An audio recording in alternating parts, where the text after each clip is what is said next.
Di sebuah kampung kecil di pinggiran Kabupaten Banyumas, Jawa Tengah, hiduplah seorang pria sederhana bernama Surya. Usianya menjelang 40, tubuhnya kurus, wajahnya sering terlihat letih, namun tatapannya hangat dan sabar. Sehari-hari, ia berjualan mie ayam dengan gerobak dorong yang dicat hijau pudar. Suara ketukan kayu penutup mangkuk selalu menjadi tanda khas kedatangannya di kampung-kampung sekitar. Sejak istrinya meninggal 3 tahun lalu karena sakit, Surya hidup hanya bersama ibunya yang sudah sepuh. Rumah mereka sederhana, berdinding papan yang mulai rapuh, dengan halaman kecil yang ditumbuhi rumpun bambu. Dari jualan mie ayam itulah Surya menafkahi ibunya. Meski penghasilannya pas-pasan, ia tak pernah mengeluh. Yang penting cukup makan, cukup bayar listrik, dan ibunya bisa berobat kalau sakit. Setiap pagi, Surya mendorong gerobaknya, berkeliling kampung. Ia hafal jalan-jalan kecil yang berliku, rumah-rumah yang berjajar rapat, suara anak-anak yang bermain kelereng, sampai aroma sawah yang masih basah oleh embun. Biasanya ia mangkal sebentar di dekat sekolah dasar, lalu pindah ke pertigaan jalan desa yang ramai. Namun, ada satu jalur yang hampir selalu ia lewati. Jalan kecil yang agak sepi. Di ujungnya, berdiri sebuah rumah kosong yang sudah bertahun-tahun tak berpenghuni. Rumah itu cukup besar, bergaya lama, dengan dinding berlumut dan pagar besi yang sebagian sudah miring. Gentengnya banyak yang pecah, dan halamannya ditumbuhi ilalang tinggi. Warga sekitar sudah terbiasa melihat rumah itu terbengkalai. Katanya, pemilik rumah pindah ke kota sejak lama, lalu tak pernah kembali. Yang jelas, anak-anak kampung jarang berani main ke sana. Apalagi setelah beberapa warga mengaku sering mendengar suara-suara aneh dari dalamnya pada malam hari. Bagi Surya, rumah itu hanyalah bangunan tua yang terbengkalai. Ia tak pernah ambil pusing, meski kadang bulu kuduknya meremang tiap melintas sore hari. Yang menarik justru sesuatu yang ia lihat beberapa bulan terakhir. Seorang anak kecil sering duduk di halaman rumah itu, sendirian. Anak itu berusia sekitar 7 atau 8 tahun, berkulit pucat, rambutnya lurus sebahu, mengenakan baju putih agak kusam. Ia sering terlihat jongkok di tepi pagar, kadang bermain tanah, kadang menggambar-gambar sesuatu dengan ranting. Kadang ia juga duduk diam, menatap orang-orang yang lewat, termasuk Surya. Anehnya, hampir setiap kali Surya lewat, anak itu ada di sana. Duduk tenang, seolah menunggu. Awalnya, Surya tak begitu memperhatikan. Ia pikir, itu anak tetangga yang kebetulan suka main di situ. Tapi, semakin lama, ia mulai bertanya-tanya. Karena meski ia lewat pagi, siang, bahkan menjelang maghrib, anak itu selalu ada di sana, sendirian, tanpa orang tua, tanpa teman. Anak siapa ya? Gumam Surya dalam hati. Suatu sore, ketika dagangannya sepi, Surya memberanikan diri mendekat. Ia berhenti di depan rumah kosong itu, memarkirkan gerobaknya, lalu menyapa. "Dek, sendirian aja? Rumahmu mana?" tanya Surya sambil tersenyum.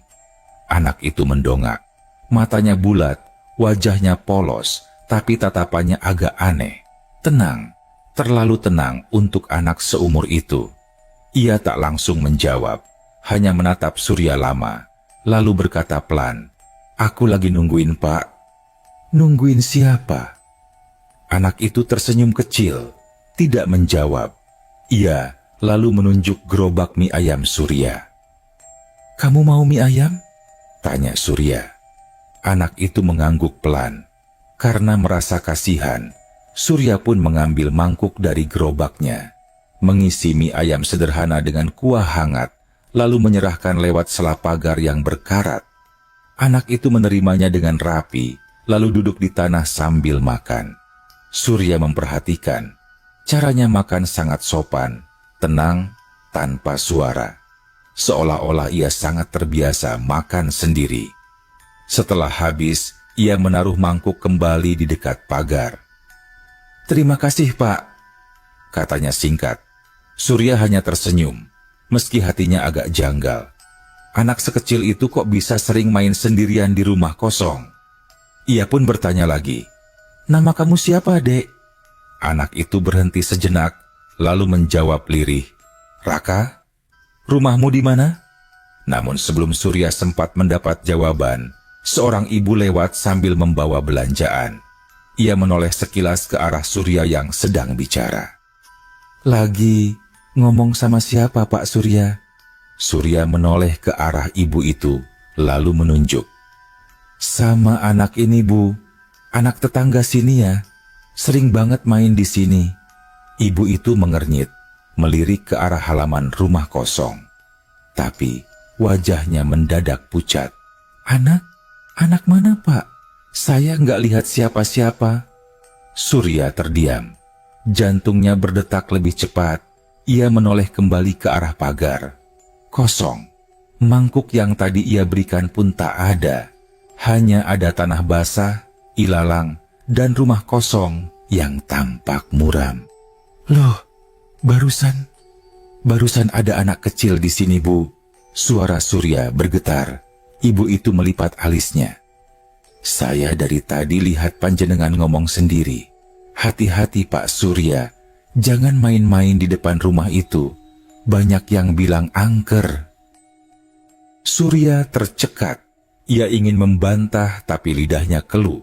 Ia jelas-jelas tadi melihat, bahkan memberi makan anak itu. Mustahil kalau hanya bayangan. Sejak hari itu, Surya mulai merasa resah tiap lewat rumah kosong itu. Namun anehnya, rasa penasarannya justru semakin kuat. Beberapa kali ia tetap melihat anak itu lagi, duduk di tempat yang sama, dengan tatapan yang sama.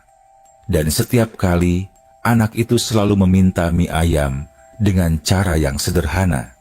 Kadang hanya menunjuk gerobak, kadang berkata lirih, "Pak, boleh minta?" Anehnya lagi, setiap kali Surya memberinya, mangkuk itu selalu kembali bersih. Seolah-olah memang benar-benar dimakan. Pelan-pelan, Surya mulai terbiasa dengan keberadaan anak itu. Ia bahkan menyiapkan satu porsi tambahan khusus setiap berangkat jualan, siapa tahu anak itu muncul lagi. Walau hatinya masih diliputi tanda tanya, ia tak bisa memungkiri bahwa ada sesuatu pada anak itu yang membuatnya tak sampai hati menolak. Namun tanpa ia sadari, pertemuannya dengan anak misterius itu akan membuka jalan menuju kisah yang jauh lebih besar dan jauh lebih menyeramkan daripada yang pernah ia bayangkan. Hari-hari Surya kembali berjalan seperti biasa. Mendorong gerobak, menyiapkan mangkuk, menuang kuah panas, lalu mendengar obrolan ringan pembeli sambil menunggu koin receh jatuh ke dalam kaleng. Hidup sederhana itu tidak pernah berubah. Hanya saja sejak pertemuannya dengan Raka, pikirannya tidak pernah tenang. Setiap kali melewati rumah kosong itu, ada rasa aneh yang tak bisa ia jelaskan. Kadang bulu kuduknya berdiri, kadang jantungnya berdegup lebih cepat, tapi entah kenapa, ia selalu terdorong untuk menoleh. Dan hampir selalu, Raka ada di sana. Duduk, menunggu, seakan tahu kapan Surya akan lewat. Pagi itu, Surya sempat ragu untuk melewati jalan kecil itu. Ia bisa saja memutar jalan lain, lebih ramai, lebih aman. Namun entah mengapa, langkah kakinya justru memilih jalur yang sama. Dan benar saja, di depan pagar karatan itu, sosok kecil dengan baju putih kusam sudah duduk, seolah menunggu. "Pak!" Suara lirih itu terdengar begitu jelas, meski jaraknya agak jauh. Surya berhenti, menelan ludah, lalu mendorong gerobaknya mendekat. Ia berusaha tersenyum, meski hatinya gugup. "Dek Raka ya, sudah makan belum?" Anak itu menggeleng pelan. Matanya memandang Surya dengan tatapan kosong namun bersahabat. Tanpa banyak bicara, Surya pun mengambil porsi mie ayam, menuangkan kuah, menambahkan irisan ayam, lalu meletakkannya di dekat pagar. Raka menerimanya dengan sopan, lalu mulai makan dengan tenang. Yang membuat Surya tertegun adalah caranya makan. Selalu rapi, tidak berceceran, selalu menghabiskan sampai kuah terakhir. Dan setelah selesai, mangkuk itu kembali bersih, seperti dicuci. "Terima kasih, Pak," katanya. Seperti biasa, Surya mencoba memberanikan diri. "Dek, rumahmu sebenarnya di mana? Kok sering main di sini?" Raka menatap rumah kosong di belakangnya, lalu berbisik, "Rumahku di sini." Surya terdiam. Ia menelan ludah, mencoba mencerna. "Maksudmu, kamu tinggal di rumah ini?" Raka hanya tersenyum samar, tidak menjawab. Lalu ia menunduk, memainkan ranting di tanah. Hari berganti minggu. Surya semakin sering memberi makan Raka. Bahkan tanpa sadar, ia merasa ada kewajiban untuk menyisihkan satu porsi setiap kali jualan. Aneh memang, tapi Surya mulai terbiasa. Namun tentu saja, apa yang ia alami bukan tanpa perhatian warga sekitar. Beberapa orang sering melihat Surya berhenti lama di depan rumah kosong itu, seolah berbicara dengan dirinya sendiri. Desas-desus pun mulai terdengar. Si Surya itu sekarang suka ngomong sendiri di depan rumah kosong itu?" bisik seorang ibu di warung. "Iya, saya juga lihat. Kayak ngobrol sama orang, padahal kosong. Jangan-jangan kena pengaruh makhluk halus." Kabar itu sampai juga ke telinga ibunya Surya, Bu Karsi, yang sudah sepuh. Suatu malam, ketika Surya pulang jualan, ibunya menegurnya. "Sur, ibu dengar dari tetangga, kamu sering berhenti di rumah kosong itu. Apa benar?" Surya terdiam sejenak, lalu mengangguk pelan. Ia tidak bisa berbohong pada ibunya. "Iya, Bu, tapi saya nggak sendirian. Ada anak kecil di situ, namanya Raka. Kasihan, sering kelihatan lapar, jadi saya kasih mie ayam." Bu Karsih memandang anaknya dengan mata lelah, lalu menghela napas panjang. "Surya, ibu ini orang tua.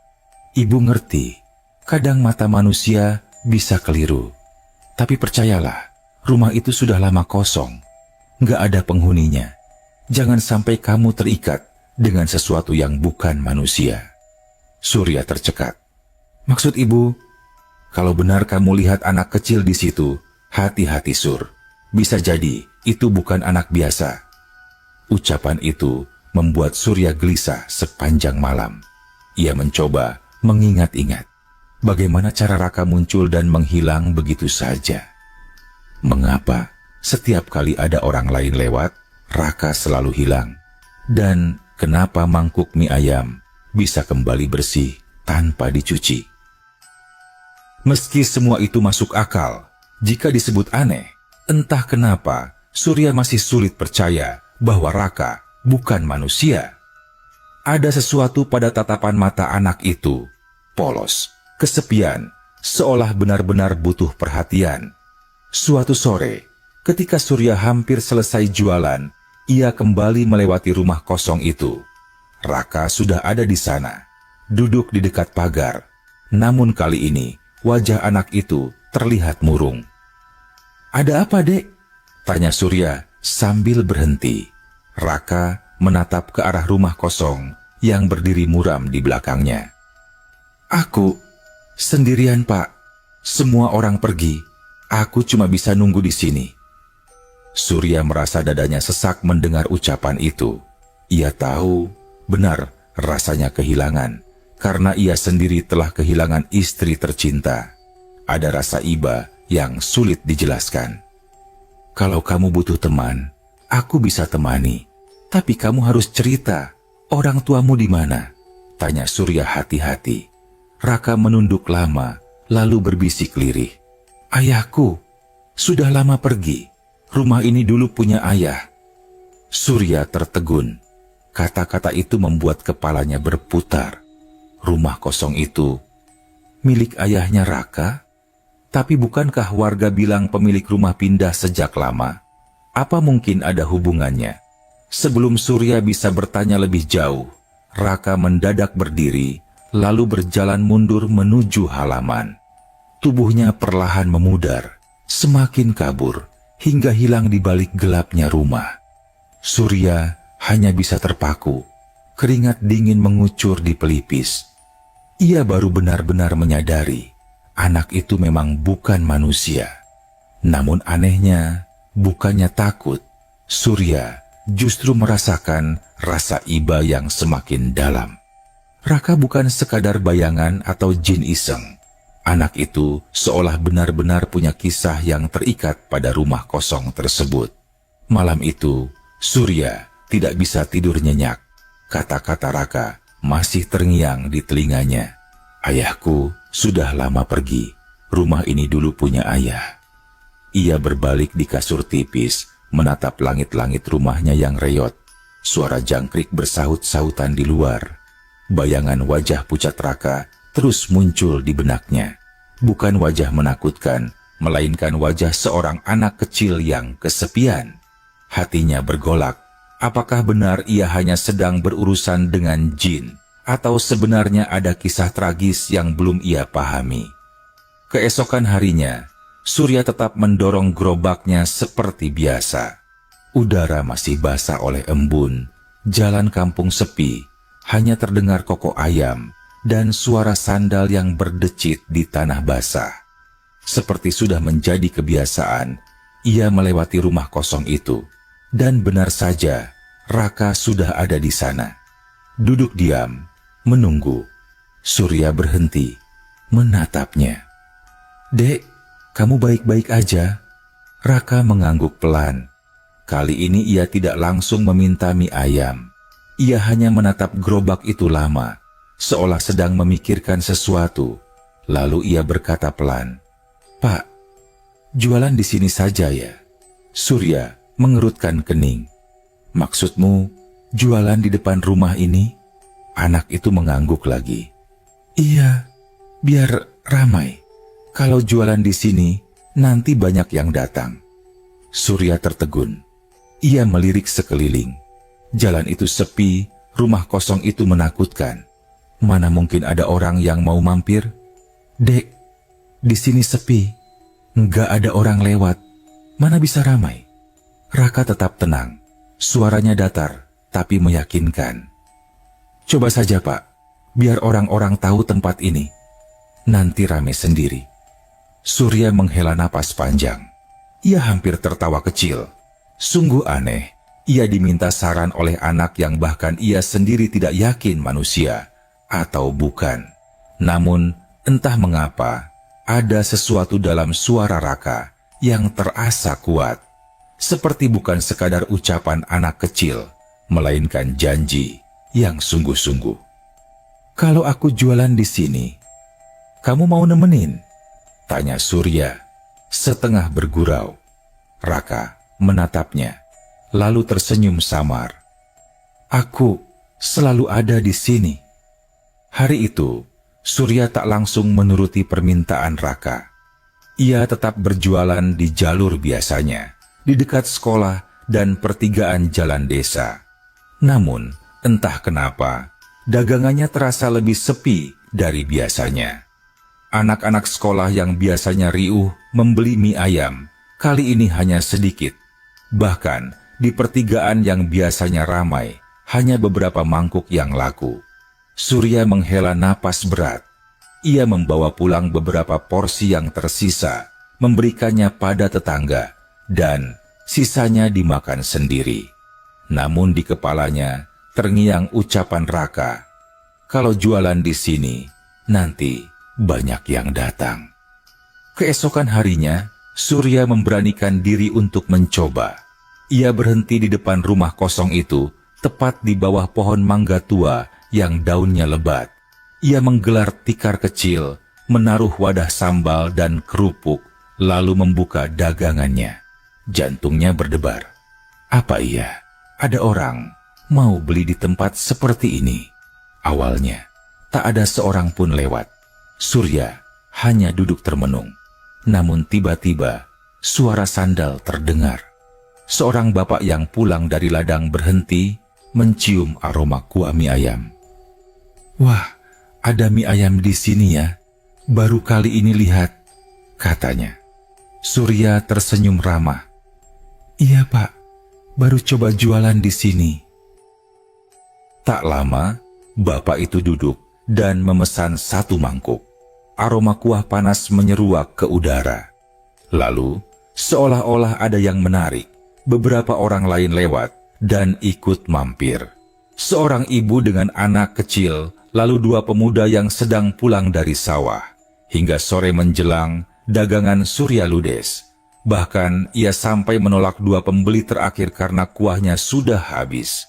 Ia pulang dengan langkah ringan, membawa kantong penuh uang kertas dan receh. Wajahnya bercampur antara heran dan senang. Benar kata Raka, tempat sepi itu mendadak ramai. Sejak hari itu, Surya memutuskan untuk berjualan di depan rumah kosong. Anehnya, dagangannya selalu habis, bahkan lebih cepat dari biasanya. Orang-orang kampung mulai terbiasa dengan keberadaannya di sana. Mereka heran, tapi juga senang, karena akhirnya ada jajanan enak di jalur yang biasanya sepi. Namun, ada hal yang membuat Surya semakin resah. Raka selalu muncul di sela-sela jualannya. Kadang duduk diam di pagar, kadang berdiri di bawah pohon mangga. Hanya Surya yang bisa melihatnya. Setiap kali ada pembeli datang, Raka menghilang begitu saja.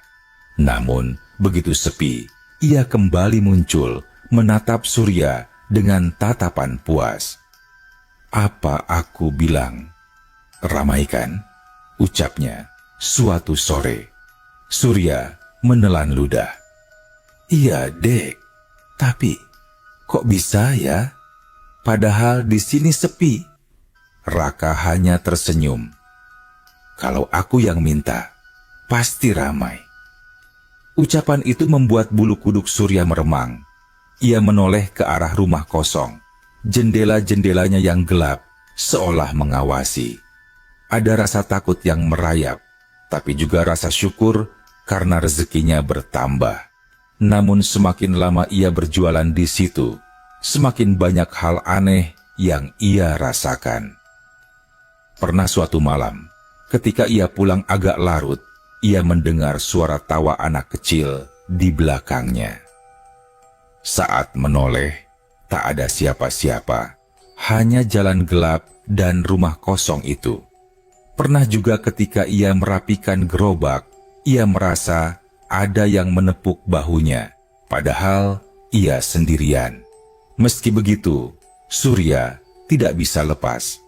Dagangannya laris, ibunya senang karena uang belanja cukup, dan ia sendiri merasa hidupnya sedikit lebih ringan. Satu-satunya harga yang harus ia bayar adalah kebersamaan dengan sosok anak misterius bernama Raka.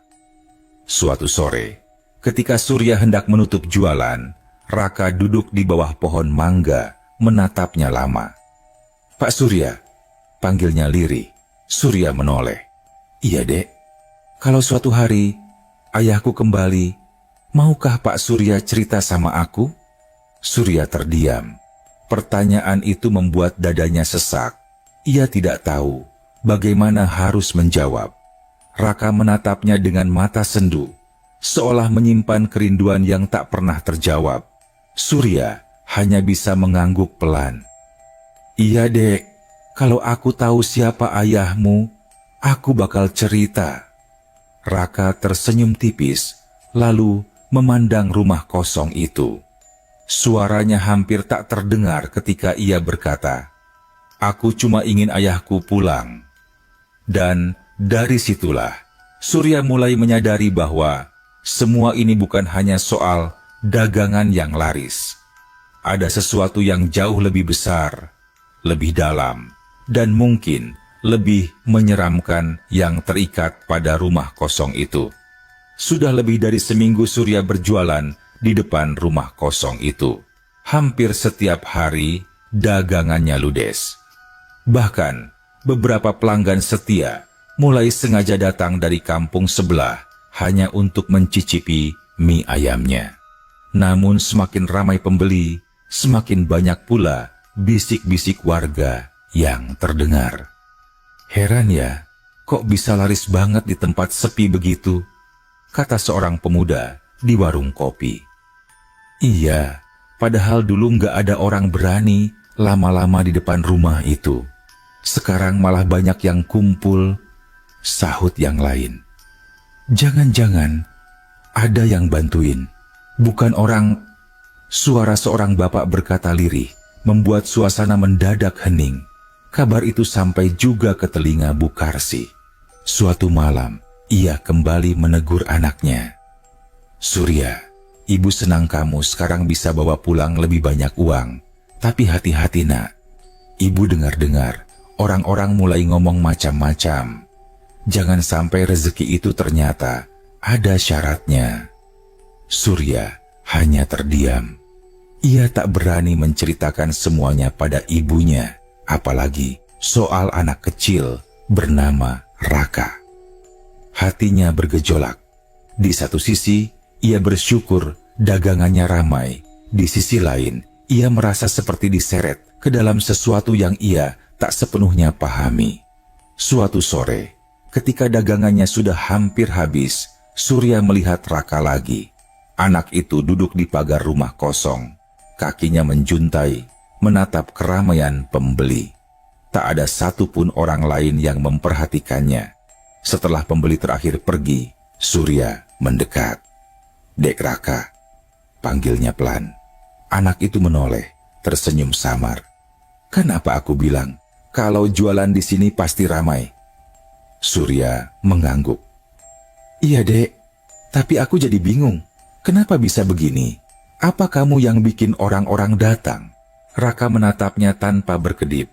"Aku cuma minta supaya orang datang, dan mereka datang."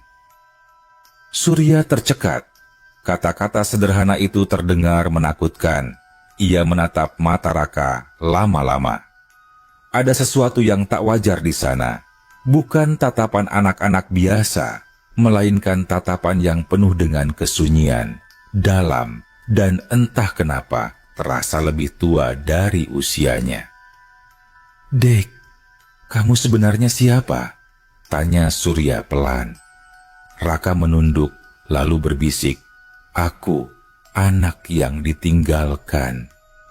Seketika, angin sore bertiup kencang. Daun mangga berjatuhan, ilalang di halaman bergoyang keras. Surya merasakan hawa dingin merambat dari ujung kaki hingga tengkuk. Ia sadar, ia tidak sedang berbicara dengan anak manusia biasa. Malamnya, Surya bermimpi aneh. Ia berdiri di depan rumah kosong itu, tapi kali ini rumah itu tampak terang, penuh lampu. Dari dalam terdengar suara musik gamelan, seperti ada pesta. Banyak orang berlalu lalang dengan pakaian rapi. Surya melangkah masuk, dan di tengah ruangan ia melihat Raka. Tapi kali ini wajahnya lebih segar, bajunya bersih, matanya berbinar. "Ayahku ada di sini," katanya, sambil menunjuk ke arah kursi di sudut ruangan.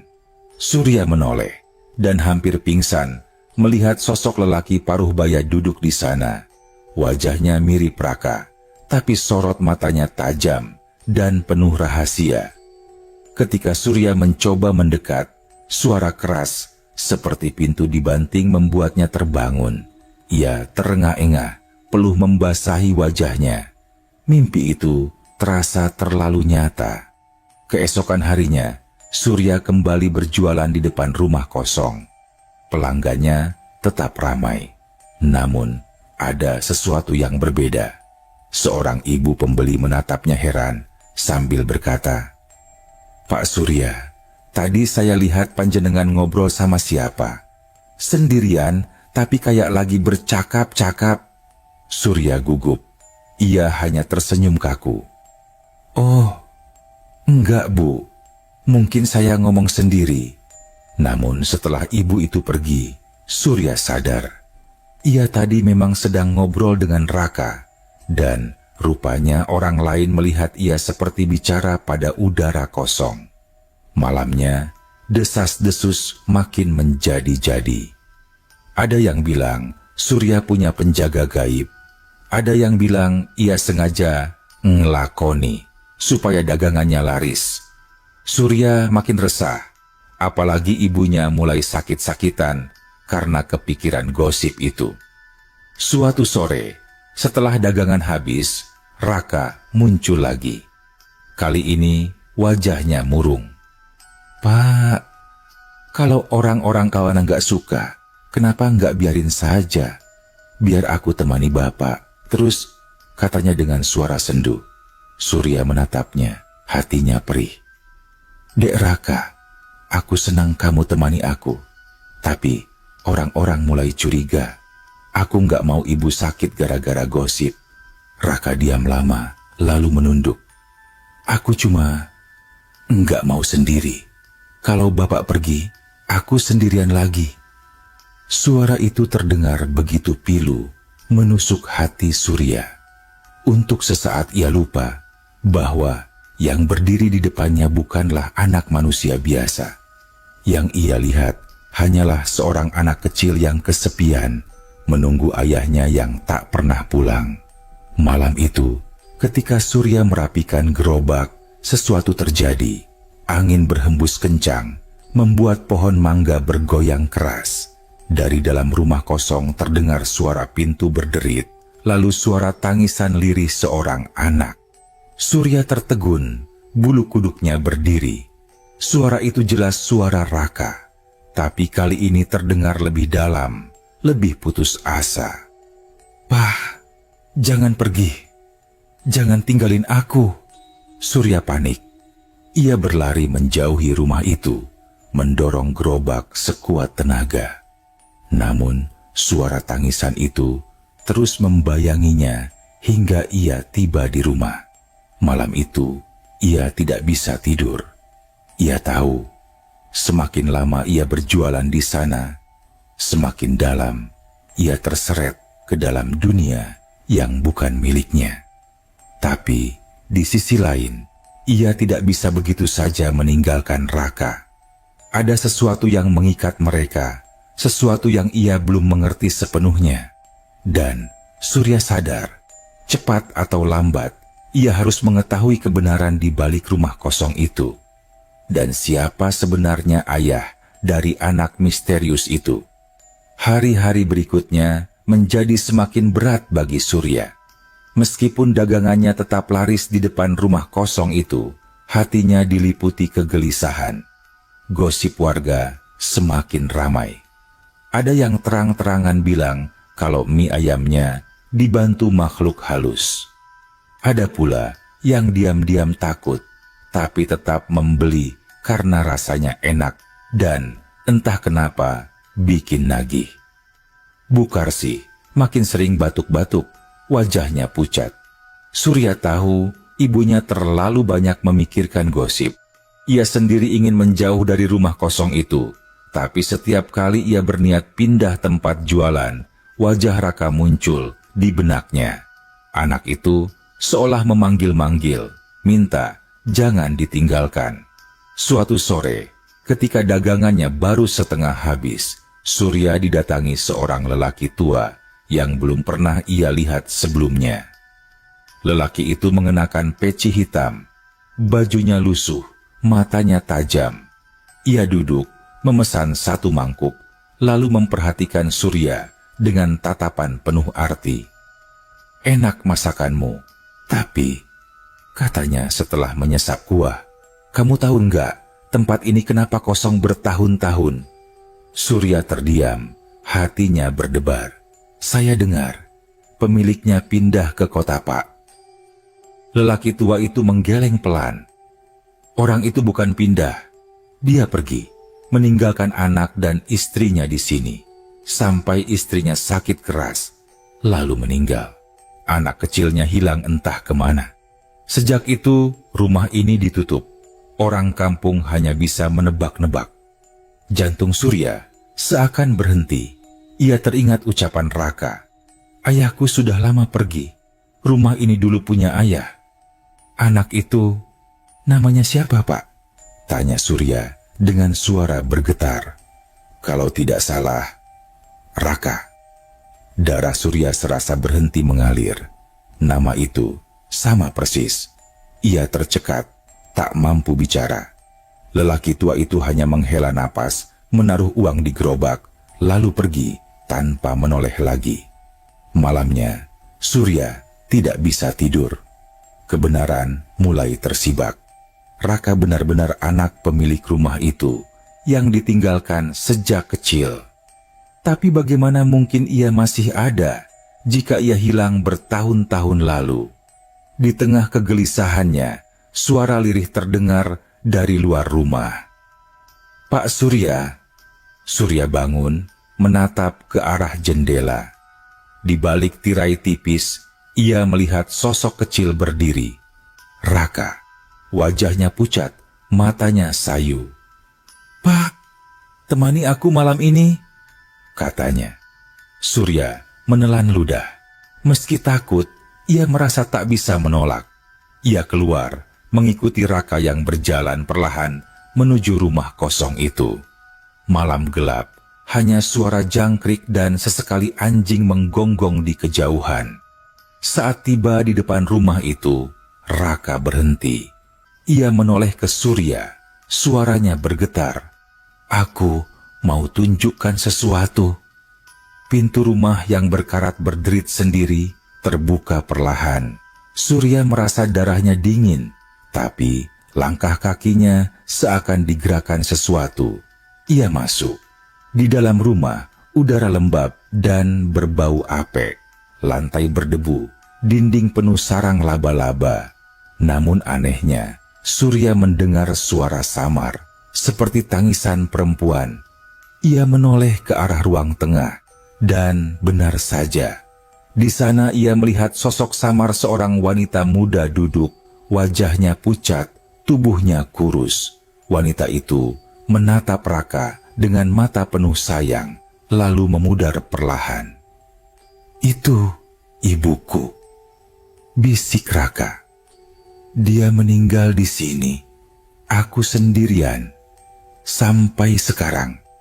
Surya menahan napas, air matanya hampir jatuh. Hatinya remuk mendengar ucapan itu. Lalu tiba-tiba pintu di ujung ruangan terbuka dengan keras. Dari sana muncul sosok lelaki paruh baya, tubuhnya gagah, wajahnya keras. Surya terkejut. Itu sosok yang pernah ia lihat dalam mimpi. Ayahku. Suara Raka bergetar. Namun anehnya, sosok itu tidak mendekat. Ia hanya berdiri di ambang pintu, menatap Raka dengan dingin. Sorot matanya penuh penyesalan tapi juga ketakutan. Raka melangkah maju, tangannya terulur. Ayah, kenapa dulu tinggalkan aku? Sosok itu tidak menjawab. Tubuhnya bergetar, wajahnya tampak menahan tangis. Lalu perlahan, ia memudar, hilang begitu saja. Raka jatuh berlutut, tangisnya pecah memenuhi ruangan. Pak Surya, ayahku nggak mau aku. Suara itu begitu pilu, menusuk hati Surya. Ia berlari mendekat, memeluk tubuh kecil itu, meski hanya meraba hawa dingin. Air matanya jatuh. Dek, kamu nggak sendirian. Ada aku di sini. Kamu bukan anak yang ditolak. Kamu anak yang berharga. Raka menatapnya dengan mata berkaca-kaca. Untuk pertama kalinya, wajahnya benar-benar terlihat seperti anak kecil biasa. Senyum tipis muncul di bibirnya. "Terima kasih, Pak Surya." Tiba-tiba, rumah itu bergetar pelan, seperti ada gempa. Angin kencang berhembus dari segala arah. Jendela terbuka, tirai robek beterbangan. Suara-suara aneh terdengar, seperti bisikan bercampur tangisan. Surya memeluk Raka erat-erat, mencoba bertahan. Lalu, dalam sekejap, semua hening. Rumah itu kembali sunyi, hanya ada Surya yang terduduk lemas di lantai berdebu. Raka sudah tidak ada. Surya menatap sekeliling. Kosong. Hanya rumah tua yang muram. Tapi, di sudut ruangan, ia melihat sesuatu, sebuah foto lama. Berdebu. Ia mengambilnya, meniup debu yang menempel. Foto itu menampilkan seorang lelaki paruh baya, seorang wanita muda, dan seorang anak kecil berusia sekitar 5 tahun. Wajah anak itu persis Raka. Air mata Surya jatuh.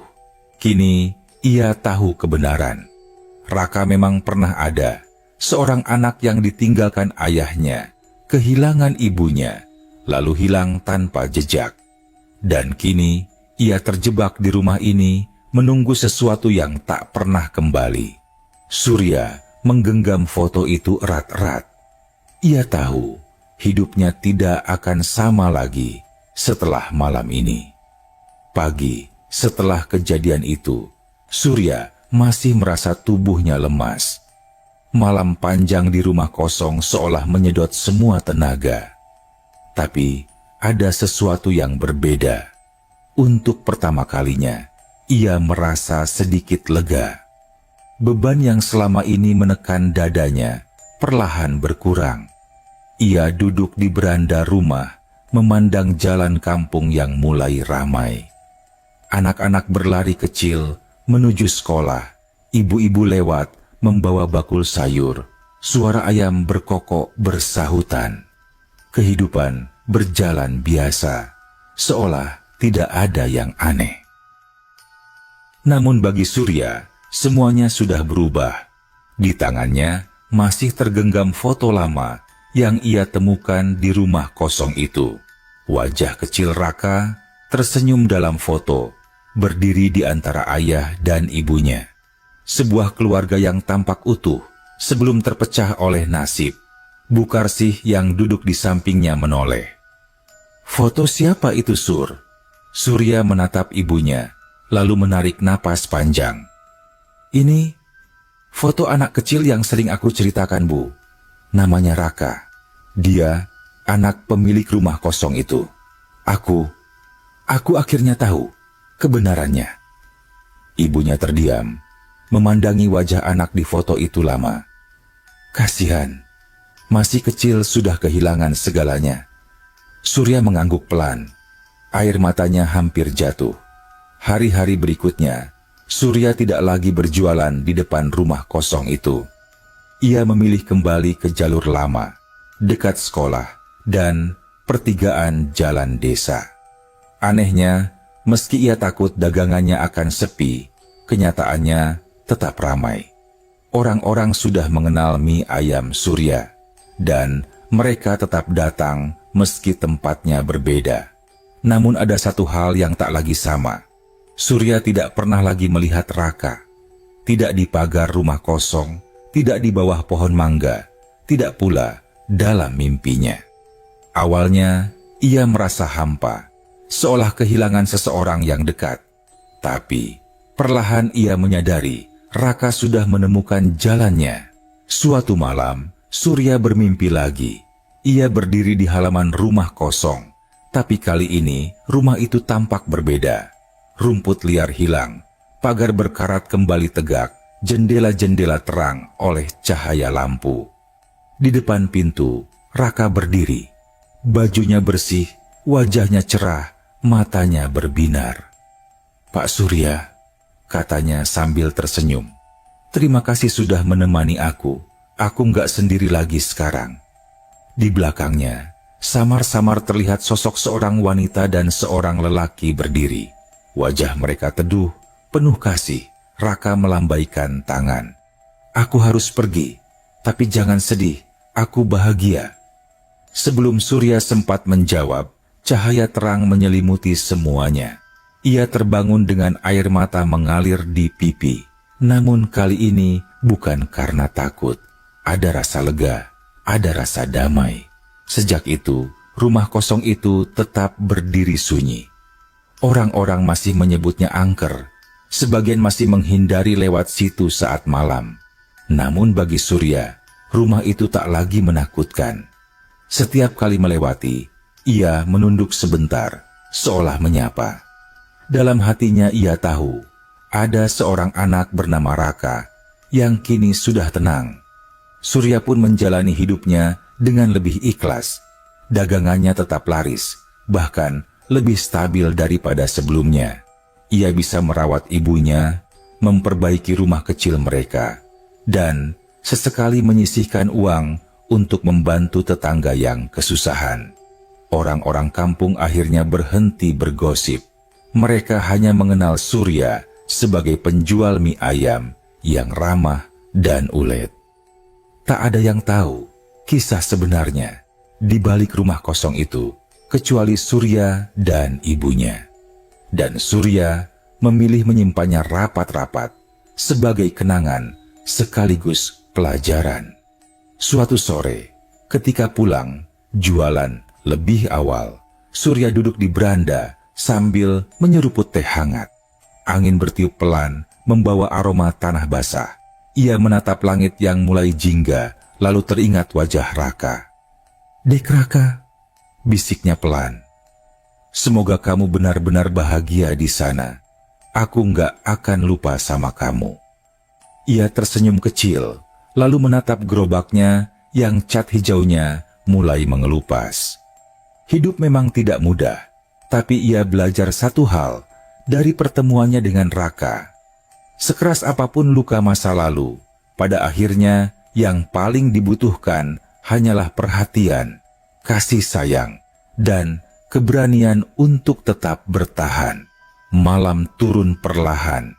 Suara jangkrik kembali terdengar. Surya menutup pintu rumah, bersiap tidur. Di luar, rumah kosong itu berdiri muram seperti biasa. Namun bagi Surya, ia bukan lagi sekadar rumah angker. Itu adalah saksi bisu tentang cinta seorang anak yang tak pernah padam pada ayahnya. Dan setiap kali Surya mendengar suara lirih angin di antara pohon mangga, ia percaya itu hanyalah bisikan halus dari seorang anak kecil yang pernah ia kenal. Seorang anak bernama Raka.